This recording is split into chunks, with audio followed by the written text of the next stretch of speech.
बिस्मिल्लाहिर्रहमानिर्रहीम। मैं हूं मोहम्मद उसामा गाजी और आप देख रहे हैं आप पता चला। जिंदा कौमें अपने शहीदों को कभी नहीं भूलती।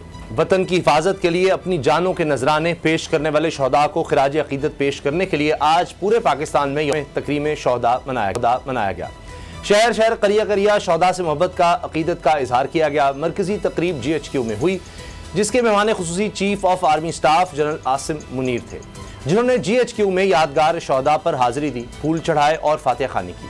साबिक army chief general retired Qamar Javed Bajwa भी खुसूसी तौर पर तकरीब में शरीक हुए। Pakistan air force, Pakistan naval headquarters, formation headquarter और पुलिस की शहदा यादगारों पर भी तकरीबात मुनक्किद की गई। अपने खिताब में army chief general Asim Munir का दो टूक पैगाम यह था कि जो कुछ 9 मई को हुआ वो इंतहाई अफसोसनाक और काबिल मजम्मत है। शहदा की यादगारों की बेरुमती और इनके वक़ार को मजरूह करने वालों को कौम ना मुआफ़ करेगी ना ही भूलेगी।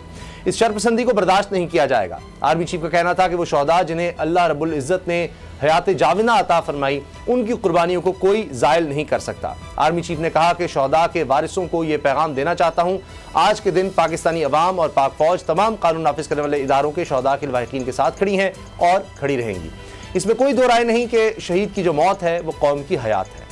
लहू जो है शहीद का वो कौम की ज़कात है। आज हम भी शहदा को खिराज तहसीन, खिराज अकीदत पेश करते हैं और अपने प्रोग्राम का आगाज़ इन्हीं शहदा की याद में करेंगे। अगर आपको ये वीडियो पसंद आई तो सब्सक्राइब करें और बेल पर क्लिक करें। सब्सक्राइब करें और बेल दबाएं ताकि कोई खबर रह न जाए।